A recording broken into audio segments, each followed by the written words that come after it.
selamat siang semuanya. Selamat siang. siang, ya. Terima kasih sudah mampir ke booth kita hari ini. Hari ini Betul. kita ada masterclass sama Kang Kesa David Lukmansyah. Tepuk tangan dulu. Ya, boleh. Terima kasih. Ya. Hari ini temanya adalah Shaping Story Rhythm, Editing, Collaboration, and Comedy. Dan di sini juga aku ditemani sama co-host.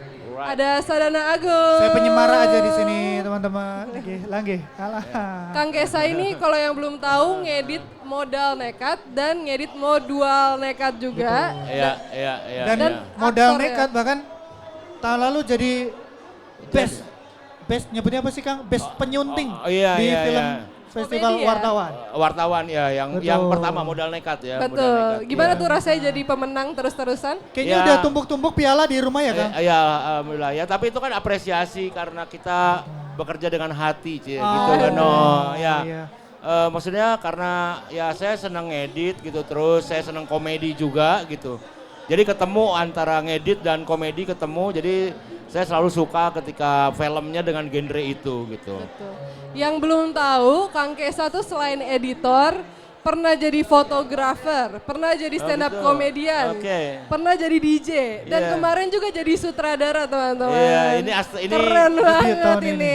Semuanya diembat sama Kang Kesa. Asrada saya juga ini kemarin Ini luar juga biasa. edinya ya, Iya, Pak? edinya ini luar biasa. Saya banyak dibantu, banyak belajar juga. Aduh. Iya. Oke, hari ini kan kita mau ngobrolin tentang editingnya tapi Oke, kan Kang oke, Kesa. oke. Apalagi ritme dalam editing. Sebagai editor, menurut Kang Kesa editor tuh apa sih? Kita mulai dari situ dulu aja. Editor itu apa ya? Ya editor itu kan ya profesi dalam pembuatan film di mana yang terakhir menjaga struktur cerita, menjaga irama cerita gitu. Berjalan dengan baik sesuai dengan penontonnya gitu. Sebetulnya kan karena film itu kan selalu berubah ya dari penulisan skenario, lalu dibikin oleh syuting, lalu terakhir adalah editing bagaimana dia menjaga lagi supaya on track lagi story-nya gitu. Dan ya namanya syuting kan pasti ada perubahan lah. Ada dialog yang kurang Ya. tepat, ada ekspresi, Improvisasi gitu ya. sehingga menjadi lama, menjadi durasi panjang. Jadi biasanya kayak skenario 100 halaman ketika diedit menjadi 200 menit gitu. Jadi 200 halaman kan kurang Betul, lebih. betul. Nah, bagaimana 100 halaman yang lebih itu bisa kita pangkas gitu. Nah, setelah dipangkas, editor juga punya tanggung jawab untuk bagaimana dia memasak, meramu gitu. Supaya ceritanya udah bener tapi kan tinggal bagaimana sensasi penceritaannya gitu. Itu kan penting kan gitu. Kayak maksudnya saya selalu seneng banget sama stand up comedy, sama komika itu karena hampir sama bagaimana dia punya cerita lalu bagaimana menceritakan cerita itu kan dengan ritme, dengan style gitu kan. Nah, editing pun begitu. Memahami dulu ceritanya lalu bagaimana menyusunnya dengan ritme, dengan style yang tepat gitu. Jadi meskipun namanya editor tapi sebenarnya juga storyteller ya. Iya, Kang, ya? storyteller. Kita storyteller karena kalau nyusun doang gambar ya gimana ya, kalau untuk film berat nggak bisa begitu gitu. Kita memang kayak menulis ulang gitu loh, Chan. Jadi bagaimana kita melihat story mana yang harus kita tajemin, mana yang harus kita turunin. Lalu kadang-kadang kita harus tega membuang scene yang sebenarnya lucu gitu, tapi ternyata Ganggu cerita. mengganggu gitu. cerita sehingga memperpanjang cerita sehingga nggak jalan ceritanya, orang nunggu karakter utamanya tapi ternyata kepotong sama subplot yang nggak terlalu merubah cerita gitu kan. Jadi kita memang storyteller benar, harus paham storynya. Oke. Dan ketika bicara storyteller atau storytelling itu kan yang di depannya story. Betul. Jadi artinya pembuat film termasuk editor itu ya harus memahami story-nya dulu. Betul. Baru tellingnya. Iya. Telling itu kan cuttingnya, apanya, stylenya. Jadi paham dulu story-nya baru how to tell the story. Oke. Bahaya kalau udah pengennya style dulu, tellingnya dulu tapi story-nya dia nggak paham sehingga Iya. jadi salah gitu. Iya. Ya. Iya, karena kalau misalkan itu kan suatu keputusan yang cukup besar ya untuk memastikan yang mana dipotong, yang mana disimpan. Ini gimana Kang Kesa biar bisa satu paham dan satu visi sama sutradara? Itu caranya approach apa tuh yang dilakukan? Ya yang pasti kan kita harus kenal ya sama sutradara ya. Harus balik lagi karena saya ya belajar bagaimana komedi, kita memang harus ngebadanin gitu. Jadi kita harus ngebadanin, kita harus paham skenarionya, kita harus paham PH-nya, karakter produsernya, lalu kita harus paham sutradaranya, sehingga kita ngebadanin, oh gua itu harus bikin film seperti apa dengan orang-orang ini gitu. Kita harus paham itu gitu. Jadi kenal dengan sutradaranya, tahu bagaimana kesukaan komedi-komedinya, atau bicara drama kita harus tahu sedihnya dia bagaimana. Jadi ketika diskusi komunikasi itu misalnya, wah bro ini adegan ini kurang sedih. Tapi saya nggak tahu sedihnya kan beda sedih itu. Oke. Makanya Subjektif banget ya, Betul. tidak ada rumus pasti. tidak ada rumus pasti. Nah Iya. rumus pastinya dari saya adalah kenallah dan kencanlah bersama sutradara.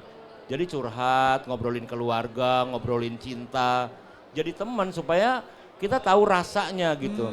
Rasa yang mau diberikan Rasa ya. yang mau diberikan. Jadi kadang-kadang saya cerita momen-momen sedih saya atau kegelisahan saya dengan sutradara, ngomongin keluarga, ngomongin hidup apa dan lain-lain. Sehingga satu sama lain paham secara psikologi gitu loh. Oke. Jadi kayaknya nih kalau produser yang ini dengan sutradara yang ini outputnya ke sini nih gitu nih Betul, Kang. iya, beda-beda. Karakter Karakternya. editingnya ke sini nih yang disukai. Betul, iya, oke. iya, iya. Dan berikutnya kita harus tahu ini filmnya untuk rilis di mana. Oh, Karena itu ngaruh ngaruh juga ya, Kang? Ngaruh, ya ini di bioskop, oke. Ini di streaming, di Netflix, oke. Itu tuh ada pendekatan yang berbeda gitu. Oke. Apa tuh Iya. Kang perbedaannya? Berarti ini apakah karena yang satu lebih komersil, yang satu tidak komersil atau gimana? tuh? Bukan bicara komersilnya, tapi lebih ke ruang apa presentasinya. Oke. Kan kayak kita manggung di panggung yang besar dengan panggung yang kecil kan berbeda ya. Betul, Pasti betul, paham Kang. banget seorang entertainer. Dengan ngamen keliling juga beda lagi. Beda ya, lagi, Kang? jadi Oke. kayak ketika saya ngedit untuk bioskop, maka saya udah tahu soundnya akan beda dengan nonton di Netflix. Oh. Maksudnya orang nonton Netflix dengan sound yang bagus di rumah tetap berbeda. Karena bioskop itu kan dari ruangannya, akustiknya, kualitas speakernya, frekuensi apa dan lain-lain beda gitu. Begitupun layarnya, besarnya layar kan berbeda. Sehingga penangkapan penonton juga beda-beda nih ya, Kang? Betul, betul oke. gitu. Karena ketika nonton Netflix ada sangat memungkinkan kita di pause dulu nontonnya. Di pause dulu deh mau balas WhatsApp gitu.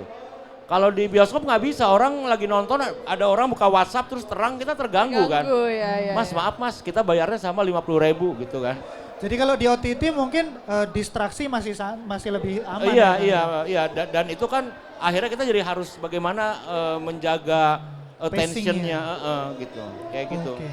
Kang kalau misalnya Kang apa dengan sutradara gitu lebih sebagai editor lu lebih ngikut sutradara inginnya gimana atau kadang sebagai editor gini lebih bagus gitu atau Kan ini kerja kolektif ya, kerja Oke. kolaborasi. Jadi saya harus menangkap visi dari sutradaranya apa, referensi dia apa, lalu style yang dia pengen seperti apa. Saya harus saya masuk, harus saya tahu, harus saya pahamin. Jangan jadi gini misalnya sutradaranya punya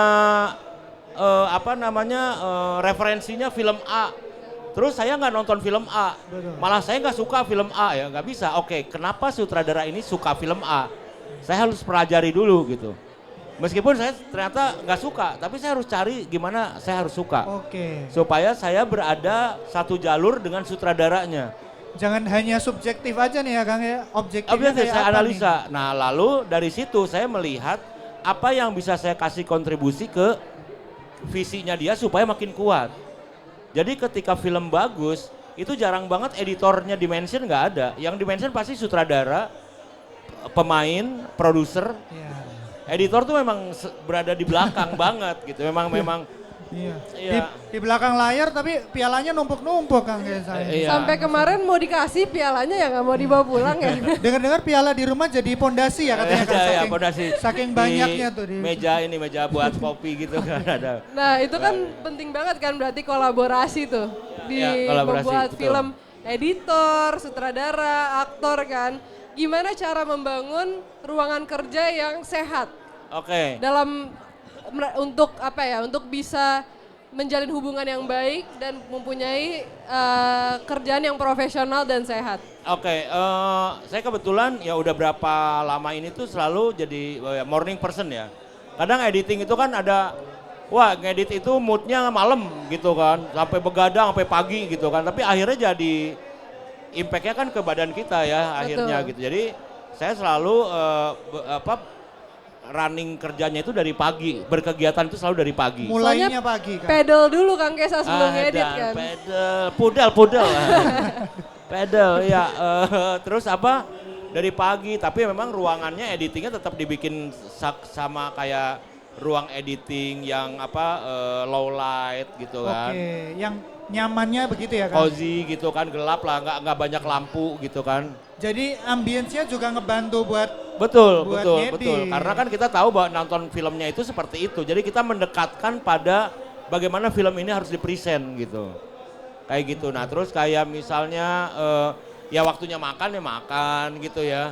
Gak boleh, wah ini lagi asik. Enggak, kita harus waktunya makan. Jadi memang bagaimana kita mengatur diri kita sendiri, istirahatnya, kreativitasnya. Work life balance Work ya. life balance bener banget gitu. Itu sih. Iya. Jadi yang bagus tuh bukan yang banyak kerjainnya tapi juga istirahatnya juga cukup Iya, ya. jadi kerja pintar ya, maksudnya bagaimana kita harus menjaga itu semua gitu. Daripada kita gas sampai malam tapi besoknya lemah kita paksain, maksudnya jadi karena berhubungan sama sensitivity sih. Editing itu kan perlu kepekaan, perlu sensitivitas dari mata, telinga, dan yang paling sulit itu adalah rasa sama logika. Karena logika ini yang akan membentuk struktur cerita gitu. Rasa itu untuk membentuk hati itu membentuk ritme dan mood gitu. Nah ini harus kejaga kan gitu. Betul. Jadi jangan kuatnya di sini doang nih, wah kuat cutting tapi sebenarnya kepala sama ininya udah lemah. Nah itu editingnya jadi nggak kuat gitu. Tapi pernah nggak Kang lagi makan siang terus tangannya masih refleks begini kan? Masih gitu ya. Oh iya Bisa- maksudnya karena kan ke bawah. Iya pernah, tapi akhirnya saya pakai buat zikir. Oh La ilaha illallah, subhanallah, la ilaha subhanallah, Masya Allah, Kang Kesa. subhanallah. Ini editor religius nih gitu. Iya. Nah, Buat zikir aja. Gitu. kolaborasi kan banyak ya, nggak cuma sama sutradara. Berarti secara tidak langsung, walaupun kadang nggak ketemu sama aktornya, tapi ada kolaborasi dengan aktor editing Iya, itu. iya. Gimana cara editor Oke. membantu performa aktor di dalam ngedit film? Iya. Ini pertanyaannya bagus nih. Jadi saya tuh pengen gini ya. Kita juga editor itu ada asosiasinya. Oke Kang. Ada Inavet, ada booth Inavet teman-teman di sana. Lalu ada booth studio masing-masing di ujung gitu ya. Nah di asosiasi ini salah satu yang fokus kita adalah bagaimana regenerasi. Bagaimana keilmuan, pengetahuan dan pengalaman teman-teman di industri ini disampaikan. Nah salah satu yang banyak tidak tahu adalah bahwa editor itu bisa menguatkan aktor gitu. Bahkan ada satu statement di dalam sebuah buku, aktornya aktor adalah editor gitu. Aktornya aktor. Iya, aktornya aktor adalah Adalah editor. editor. Iya, ketika misalnya seorang pemain yang bagus, cuttingnya salah, maka dia mainnya akan terasa nggak bagus gitu.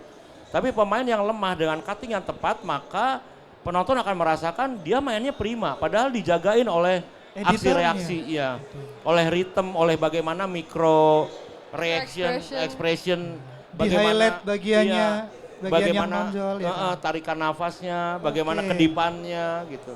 Bagaimana mulutnya itu tuh kita lihat detail sekali gitu. Kita Bagaimana pas meng-crafting. kurang diambil ke yang lain gitu ya Betul. kan? Oke. Kadang-kadang ekspresinya sudah bagus tapi ternyata artikulasinya kurang bagus misalnya. Nah itu kita oke ini gue butuh ekspresi ini tapi soundnya saya ambil dari take yang lain gitu. Saya jahit dari take yang lain. Maksudnya nah editing itu adalah crafting gitu. Ketika ngomong storytelling, editing crafting itu sampai bagaimana kita mengcraft aktor, karakter di dalam film itu gitu. Bagaimana kita mengcraft story, bagaimana kita mengcraft gitu. Udah bukan menyusun lagi ya nyusun gitu kan. Apalagi zaman AI sekarang udah AI aja gitu kan. Beda rasanya Nggak pasti. bisa, ya nggak Iya, bisa iya. ya. Jadi intinya Sadana harus baik-baik sama Kang Kesa. Kenapa? Karena Iya, boleh dipilihin Kang yang bagus-bagus. Iya, ini luar biasa ini ada di modal next juga ini. Bagus ya, apa ya? komedi juga kan jadi sangat penting banget bagaimana editor harus Betul Kang. pemain sudah melakukan komedi kan. Apa bahasa ininya tuh Timingnya kalau di komedi biasanya tuh Kang. kita kan ngomongin ritme ya Iya, diskusinya betul. kan. Betul. Nah saya selalu ngingetin gini, editing itu setiap cut itu adalah bikin ritme. Mau yang cutnya editor atau office boy. Oke. Maksudnya serandom itu, Iya. pokoknya cut aja bebas, mau office boy, mau tukang lighting, tukang kamera, dia cut, maka akan keluar yang namanya rhythm, beat gitu kan. Nah sedangkan pemain juga udah bikin rhythm kan, Betul, betul. ketika take shot itu action dia membuat rhythm dari dialognya, dari apa. Nah editor itu harus paham rhythm itu, makanya editor harus paham seni acting. Editor ketika ngedit komedi dia harus paham seni komedi supaya ritmenya nggak tabrakan. Ritme yang dilakukan oleh aktor dengan ritme yang dilakukan oleh editor jangan jadi saling nabrak. Clash ya, Heeh. jangan clash. Tapi gini Kang, kadang kalau di editing gitu ya, kan pasti ngelihat berkali-kali. Iya, iya, iya. Replay berkali-kali. Iya, iya, iya benar. Gimana caranya Kang Kesa supaya ngejagain bahwa ini nggak berubah nih. Rasa yang tadi menarik kan kalau lama-lama ngedit mungkin jadi bosen juga tuh. Akhirnya sisi yang tadinya bagus dilihat mungkin jadi nggak bagus. Mungkin editor-editor kadang jadi ngerasa gitu. Kalau Kang Kesa sendiri sebagai editor supaya ngerasa bahwa oh Ya. enggak, ini memang bagian yang bagus dari awal ini memang sudah yang bagus gitu. Ya itu mungkin salah satu challenge-nya editing ya, editor itu selalu menjadi mata yang baru ketika kita preview.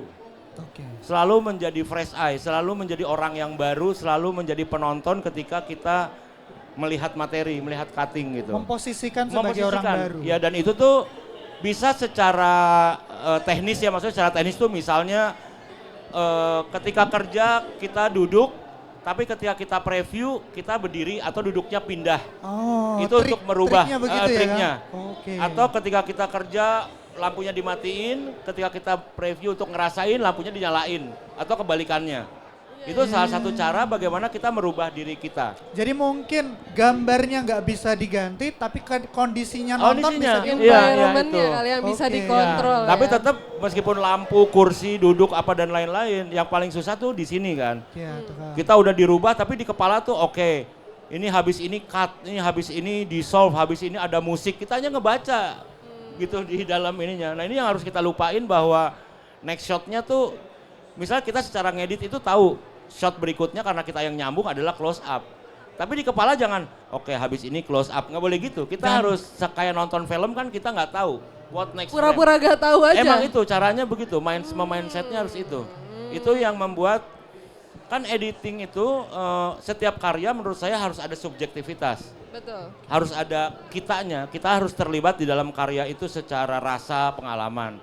Lalu harus ada objektivitas juga ketika karya ini menjadi produk mass gitu. Yang akan ditonton oleh banyak orang oleh banyak yang orang. memiliki subjektivitasnya Iya, masing-masing gitu kan. jadi harus subjektif objektif gitu di dalam dirinya itu. Ternyata kayak aktor juga ya Kang, kan biasanya aktor tuh diminta untuk being in the moment gitu.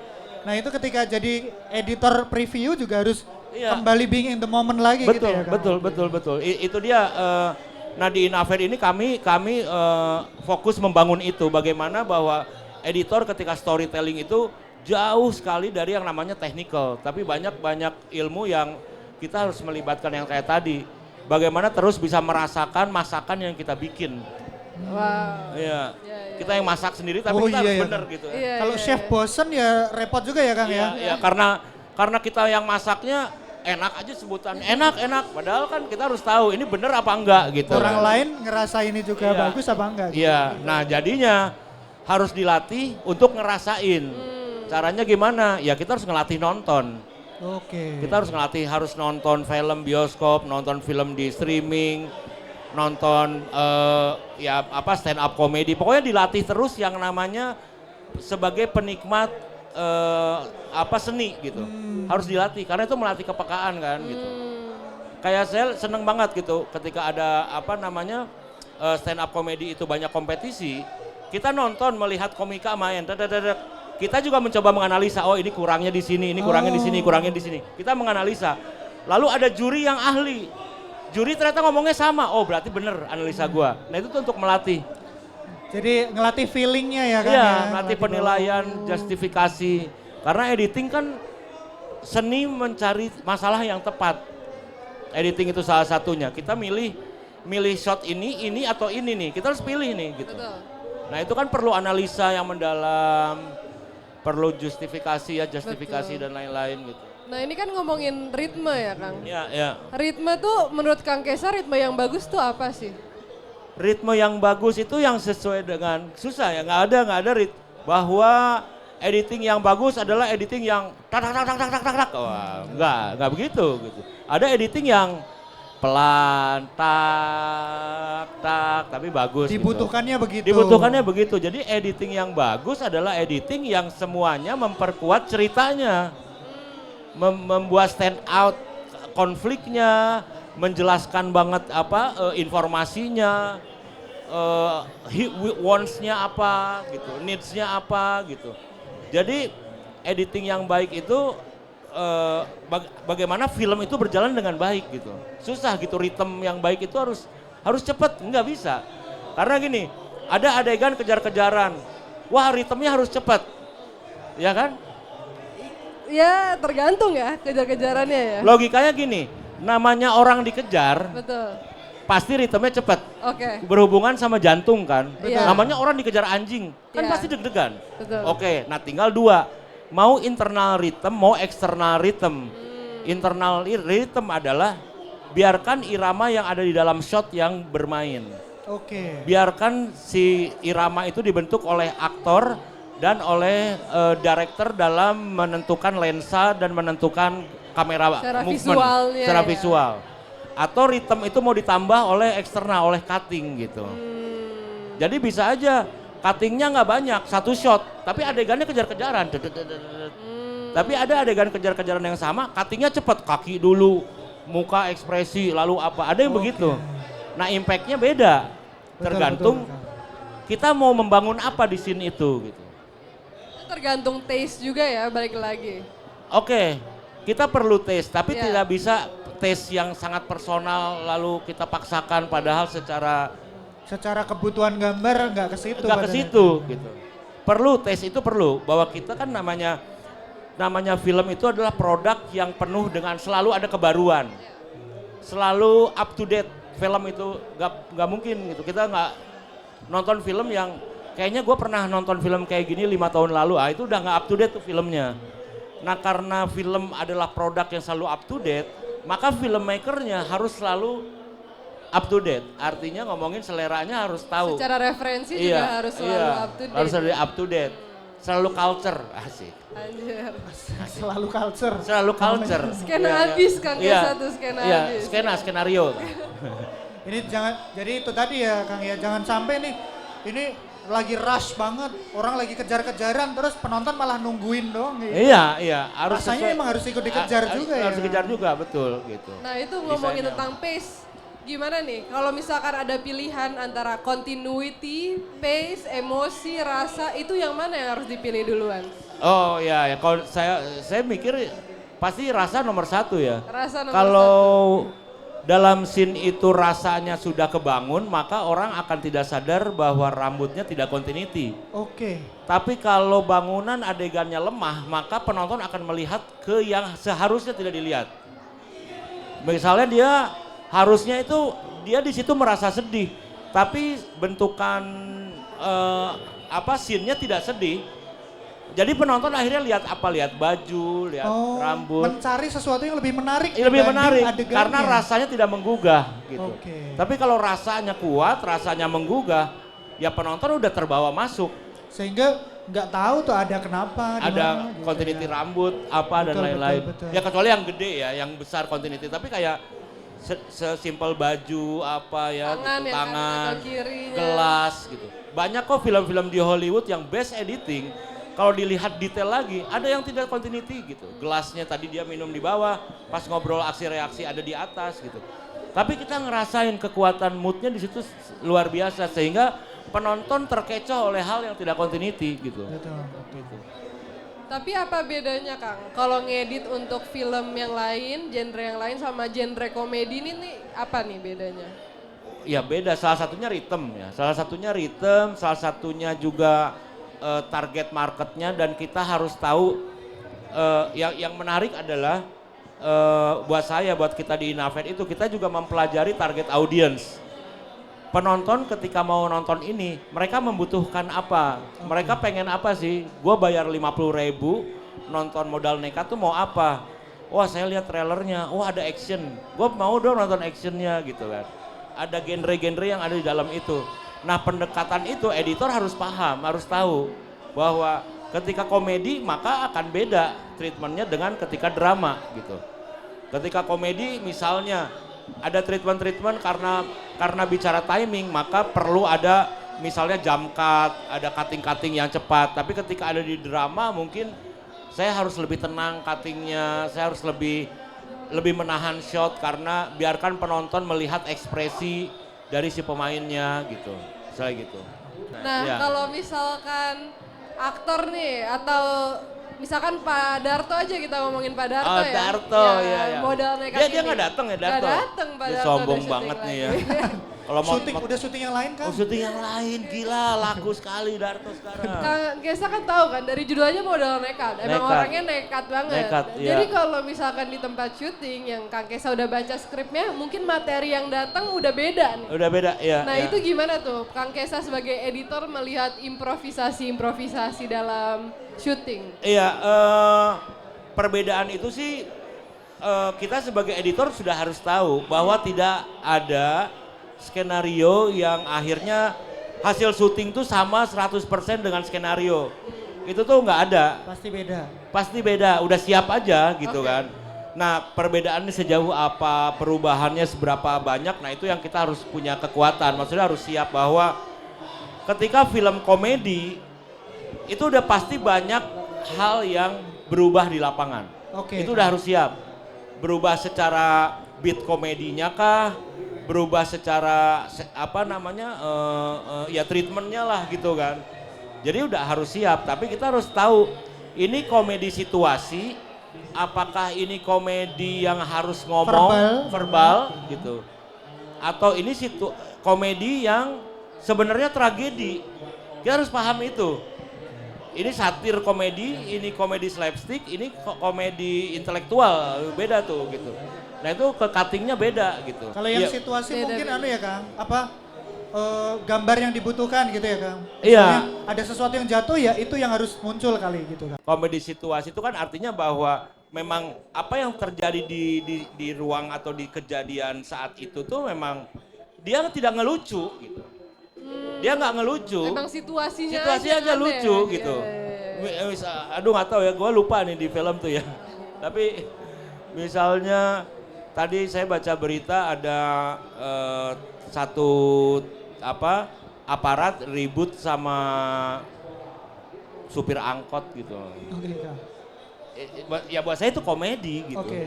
Itu kan ngapain sih lu berantem gitu. Betul. Itu komedi gitu. Gak ngelucu, tapi kita ngelihatnya ini lucu ya. Di scene-nya marah-marah tapi kelihatannya lucu ya. Lucu ya Kang, gitu. Oke. Ini tolol ya gitu. Ini kan aparat, ini angkot gitu kan, ini ngapain sih gitu. Iya, iya. Terus ada komedi yang verbal yang ngomong ya jago lah, bapak ini jagonya nih kan, bagaimana memainkan diksi, kata-kata, memainkan ritme dengan alunan-alunan itu kan gitu.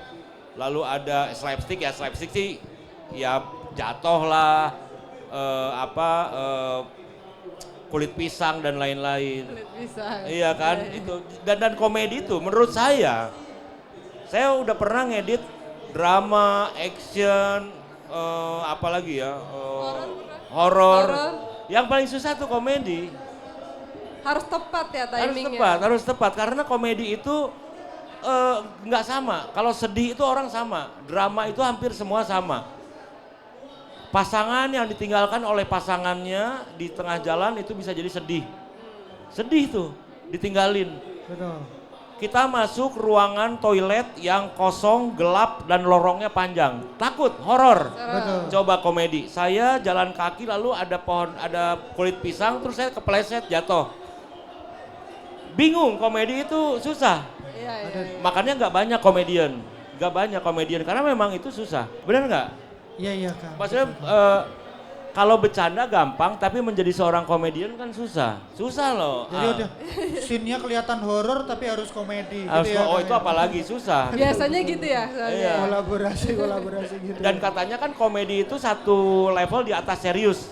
Harus bisa serius dulu baru bisa Betul. ngelucu, bener nggak? Betul Kang, seriusnya harus bisa dulu. Harus betul. bisa dulu. Nah ngedit komedi tuh gitu. Oh iya. Jadi timing gitu kan, timing yang pas. Terus apakah kita kan ngasih guide musik juga ya. Betul. Apakah guide musik itu harus di sini musiknya atau di punchline? Ini musiknya untuk setup atau untuk punchline? Jadi itu juga bisa jadi lepas juga komedinya kalau musiknya salah. Musiknya ganggu setupnya nggak nih? Ganggu gitu ya, setupnya Kang? nggak nih gitu. Kayak gitu. Wah ini terlalu awal jadi orang itu udah tahu wah ini mau ngelucu nih. Betul. Atau kita biarin aja, biarin mereka tolol ngobrol, terus tiba-tiba tak lucu baru ada musik. Musik itu komedi untuk reaksi karena komedi bukan hanya dari aksi kan.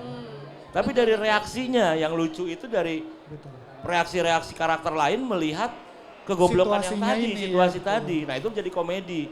Kita harus editor harus bisa menangkap itu. Oh, ini lucu nih. Gitu. Jadi kayak semakin kita paham karakter-karakter dalam film sehingga kita tahu kalau ada komedi A, ini si karakter ini reaksinya apa nih?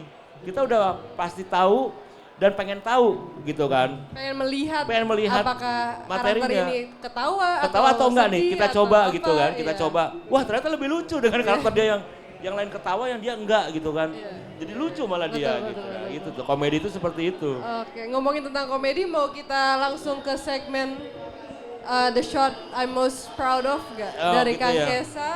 Kang Kesa di scene mana atau shot mana yang Kang Kesa paling suka editingnya? Mungkin kita Ya, bisa banyak pakai ya. modal nekat ya. Di Ya. scene mana Kang? Iya ya sebenarnya kan yang paling menarik adalah scene opening kalau teman-teman udah nonton Modal Nekat pertama. Kalau nggak salah sekarang udah ada di Netflix ya Pak ya? Betul. Udah ada di Netflix. Itu bagaimana sutradara mendesain akan panjang, ada shot-shot panjang opening itu berapa scene digabungkan gitu. Tapi balik lagi bahwa film itu kan dibuat ritmenya di lapangan, lalu dibuat ritmenya ketika menulis, lalu ritme itu dibuat ketika syuting, lalu ritme diperkuat lagi ketika editing. Nah ini bagaimana waktu itu kita melihat wah ada ritme-ritme yang lepas di lapangan, Oke. di syuting. Itu kan banyak masalahnya, teknis lah, Betul. pemain Waktu lah, lah, waktu iya. apa sehingga kita harus punya treatment bagaimana ya supaya ritmenya tepat dan komedinya tetap jalan gitu. Nah ini yang opening sih Boleh kita langsung Kita lihat yang lihat langsung. aja klip dari Modal Nekat pertama. dengan musik ini masih offline ya guide ya. Ayo sah. Tapi jadi pulang sama aku kan? Gin. Barang antaran aku banyak itu satu mobil barang semua. Aisyah nggak jadi pulang sama bapak. Kasihan bapak. Enggak. Gin. Gin jangan gitu dong Gin. Aku kan minggu lalu udah gak ketemu sama Aisyah. Gin, Gin, Gin, Gin. Gina. Misal dari ritme itu didesain dari opening gitu, dari logo perusahaan muncul, dari shot pertama muncul itu tuh kita udah memikirkan ritme gitu. Bahwa ini ada sesuatu yang makanya saya nyari, jadi penting banget editor itu punya pemahaman musik gitu karena ngomongin ritme. Pemahaman musik juga yang sesuai harus layering kita punya kepekaan terhadap jenis filmnya. Oke. Jenis film ini pendekatan karakter guide-nya musiknya kayak apa ya gitu. Betul, betul. Jadi Nah. Kang Kesa ini semua film, semua musik dengerin ya Kang? Iya, saya kayak rokok kayak asbak saya. Saya rokoknya apa aja matiin di asbak saya. Jadi saya dengerin apa aja. Tapi kalau mau bicara ritme, kalau saya di kelas saya selalu bilang dua. Kalau mau mempelajari irama supaya masuk ke dalam itu dua. Satu dengerin jazz, Oke. yang kedua dengerin lagu klasik gitu. Oke. Karena jazz itu memberikan kepekaan ritme Kan yang dinamis ya Kang? iya, yang benar-benar on tempo, on beat dan nggak tiba-tiba nggak gitu kan aneh gitu 4/4 berapa tiba-tiba. Nah kalau ngomongin lagu klasik itu bicara tentang bagaimana transisi musik itu bisa sangat halus. Zrrreng. Atau tiba-tiba grab gitu. Tapi enak gitu. Nah dengan dua kita peka loh. Cek. Kita peka terhadap dua itu jadinya punya kepekaan yang menarik. Tapi kita harus dengar semuanya musik itu. Betul, untuk tahu semua genre. Iya. Jangan Dan- sampai antipati berarti ya Kang. ya, Jangan, kayak, jangan. "Ah, saya mah Lagu rock, tak bro," boleh-boleh apa ya. Yang up to date, Por up to lapor date. ketua apa kita dengerin karena itu juga ngasih referensi. Betul. Dan ada satu yang menarik adalah bagaimana caranya ritme itu masuk ke dalam diri kita. Apakah dengan mendengarkan musik cukup gitu? Ada satu penelitian nggak cukup. Tapi bagaimana memasukkan ritme ke dalam diri kita adalah kita menggerakkan badan kita berdasarkan ritme itu. Wah. Maka ritme itu akan nempel di dalam otot, darah, saraf kita. menyatu dengan Iya, misalnya ada orang dengar dangdut. Iya. Dia pendengar dangdut, tapi dia diem. Satu lagi pendengar dangdut dan dia joget dangdut. Maka internal rhythm yang dipunya, sensitivity-nya lebih banyak yang joget. Karena yang dia menunjukkan ya Kang. ya? karena dia memasukkan getaran iramanya ke dalam saraf-saraf ini. Oke. Gitu. Jadi ngerasain tuh ya nggak cuma dirasain di pikiran Enggak bisa. Harus masuk ke dalam. ketubuhannya Harus semua dimasukin gitu ke ya. tubuh supaya sensitif of rhythm-nya itu jadi lebih kuat gitu. Ada dong berarti momentum Kang Gesa sambil ngedit sambil gini juga ada. Oh ada. Banyak banget Kang Gesa ya kayak gitu. Enjoy ya. sambil enjoy. Banyak, gitu. banyak. Iya, ya. Banyak saya kadang edit ya. Iya, betul. Jadi yang penting referensinya Iya. selalu dibanyakin, jangan lupa untuk selalu nonton film Iya, terus, apalagi iya. kalau editor. Nah teman-teman sekarang waktunya ternyata kita udah overtime. Ya, Dari tadi keasikan ya, ngobrol. ya. Makasih semua teman-teman di sini yang Terima kasih yang udah nonton. gabung ya. Ya, makasih.